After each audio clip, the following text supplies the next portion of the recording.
بسم اللہ الرحمن الرحیم۔ میں ہوں ڈاکٹر طاہر عزیز ظفر، اپنے چینل ہومیوپیتھی ہیون سے۔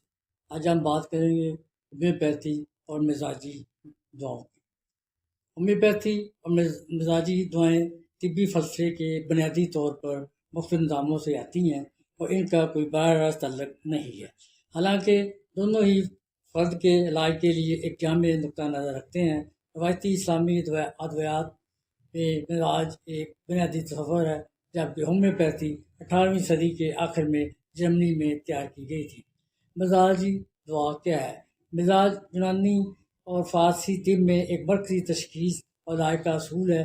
اس کی جڑ قدیم یونان کے مزاجیہ نظریہ سے ہے، جیسے بعد میں ابن سینا اسلامی معالجین نے بہتر کیا۔ مزاج کی درجہ بندی کی اگر بات کریں، یہ تصور ہر فرد کو ایک منفرد مزاج یا میزان میں درجہ بندی کرتا ہے، جیسے کہ چار بنیادی خصوصیات ہیں: گرم، ٹھنڈا، گیلا اور خشک۔ چار اہم مزاج یہ ہیں: دموی، جس کو گرم اور گیلا پن کہتے ہیں; صفراوی، گرم اور خشک; بغلمی، ٹھنڈا اور گیلا; سودودی، ٹھنڈا اور خشک۔ ہومیوپیتھی کے بارے میں بات کریں، ہومیوپیتھی ایک متبادل طبی نظام ہے جو دو بنیادی اصولوں پر مبنی ہے، جسے جرمن معالج سیموئل ہانیمین نے تیار کیا۔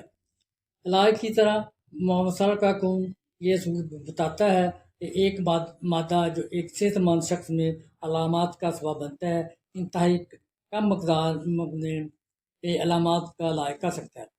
کم سے کم خوراک کا قانون ہے۔ ہومیوپیتھی علاج سیریل ریلیشن اور لانے کے عمل کے ذریعے تیار کیا جاتا ہے۔ پریکٹیشنر کا خیال ہے کہ مادہ جتنا زیادہ پتلا ہوتا ہے اتنا ہی زیادہ طاقتور ہوتا ہے۔ بہت سے علاج اتنے پتلے ہو جاتے ہیں کہ اصل مادہ کا کوئی مالیکول باقی نہیں رہتا۔ اصل مادہ کے مالیکول باقی رہتے ہیں، لیکن بہت کم مقدار میں۔ جامع نقطہ نظر یہ ہے: یونانی ادویات کی طرح ہومیوپیتھی مریض کی انوکھی خصوصیات پر غور کرتی ہے، بشمول جسمانی اور جذباتی کیفیات کی۔ ایک شخص علاج کا تعین کرنے کے لیے اس کی تاثیر دیکھی جاتی ہے۔ سائنسی کمیونیکیٹرز قبول نہیں کرتی۔ وسیع تحقیقات میں اچھے معیار کا ثبوت نہیں ملا ہے کہ ہومیوپیتھی کسی بھی صحت کے حالات کے لیے لسب و اثر سے ایک مؤثر علاج ہے۔ ہومیوپیتھی یا مزاج کی اگر بات کریں، مزاج یا مزاج کا تصور عینی علاج کے انتخاب میں ایک اہم عنصر ہے، لیکن یہ وہاں نہیں ہے۔ عینی علاج ایک انفرادی علاج ہے جو کسی شخص کی جسمانی، ذہنی اور جذباتی خصوصیات کی مجموعی علامات پر مبنی ہوتا ہے، جس میں اس کا مزاج بھی شامل ہے۔ اگرچہ کلاسیکی مزاج کا نظریہ بغلمی ایک بنیاد فراہم کر سکتا ہے، حتمی ہومیوپیتھک نسخے کا تعین مریض کی منفرد علامتی تصورات سے کیا جاتا ہے۔ ہومیوپیتھک ادویات کے انتخاب پر مزاج کیسے اثرانداز ہوتی ہے؟ ایک ہومیوپیتھک یہ سمجھنے کے لیے کسی شخص کے موروثی مزاج پر غور کرتا ہے کہ دنیا کے ساتھ کیا رد عمل ظاہر کرتا ہے، وہ کس طرح بیماری کا تجزیہ کرتے ہیں، کون سی علامات ان کے لیے خصوصیت رکھتی ہیں۔ ولوسٹک ویو کی اگر بات کریں، ہومیوپیتھک مزاج کو کسی شخص کی مجموعی آئین کے حصے کے طور پر دیکھتی ہے، ایک جامع تصویر جس میں ان کی جسمانی ساخت، خصوصیات، خواہشات اور جذباتی خصائص شامل ہیں۔ ایک نقطہ آغاز ہے: مزاج ہومیوپیتھی کو شخصیت کی پروفائل کے بنانے میں مدد کر سکتا ہے، جو ممکنہ علاج کو کم کر سکتا ہے، لیکن حتمی نسخے کے لیے مکمل علامتی تاثیر پر غور کیا جاتا ہے۔ تبدیلی نہیں ہے: ہومیوپیتھک علاج کسی شخص کے بنیادی نوعیت کو تبدیل نہیں کرتے، مزاج سے وابستہ جسمانی رجحانات کو تبدیل کرتے ہیں۔ مثال کے طور پر، ایک علاج کسی چڑچڑے شخص کی جلن کو مکمل طور پر دور کرنے کی بجائے زیادہ تعمیری رد عمل ظاہر کرنے میں مدد کر سکتا ہے۔ مزاج سے بالاتر کی اگر بات کریں، ہومیوپیتھک فلسفہ صرف مزاج پر انحصار کرنے کے خلاف خبردار کرتا ہے، کیونکہ یہ تجزیہ کرنے کا ایک سست طریقہ ہے۔ ایک درست نسخہ اس بات پر منحصر ہوتا ہے کہ مریض کسی منفرد علامات کی مجموعی تعداد اور اپنی عام حالت میں کیسے ہٹ کر دیے جاتے ہیں۔ مزاج اور متعلقہ ہومیوپیتھک علاج کی اگر بات کریں تو کلاسیکی 4 مزاج پائے جاتے ہیں، جن میں ہومیوپیتھی میں میزوں کی اقسام کی درجہ بندی میں مدد کے لیے استعمال ہوتے ہیں۔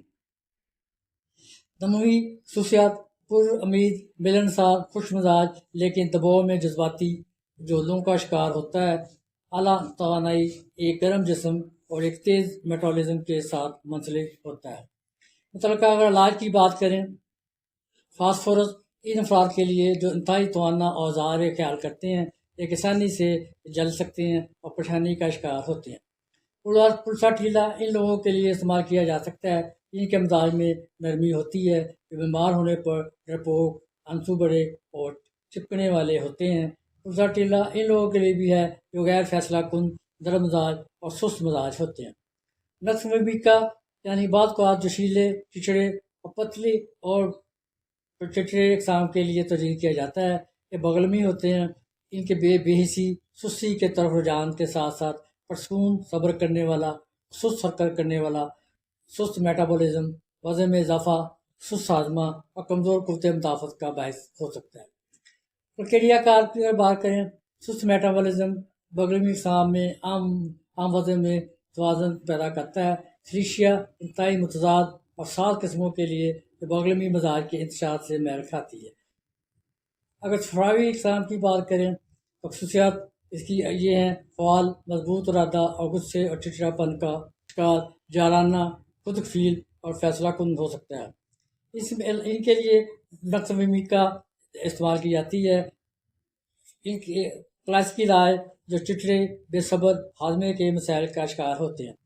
کیمومیلا استعمال کی جاتی ہے چٹڑے افراد کے لیے جو درد کے ساتھ انتہائی حساس ہوتے ہیں اور ہر وقت غصے میں رہتے ہیں۔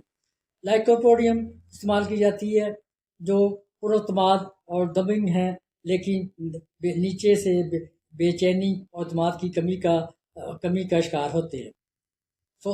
سوداوی اگر اقسام کی بات کریں، ان کی خصوصیات میں خود شناسی پائی جاتی ہے، تجزیاتی، اضطراب، اداسی اور افسردگی کا شکار ہوتے ہیں۔ محفوظ، حساس اور سنجیدہ ہو سکتے ہیں۔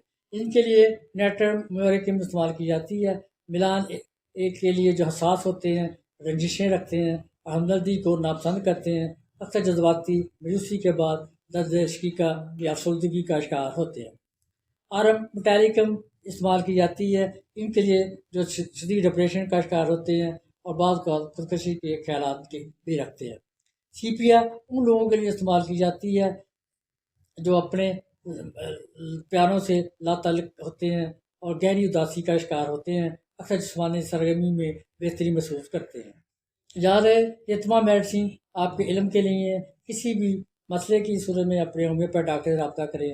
اپنے یہ ویڈیو فل دیکھیں، لائک کریں، سبسکرائب کریں اور کمنٹس باکس میں اپنے کمنٹس ضرور دیں۔ شکریہ۔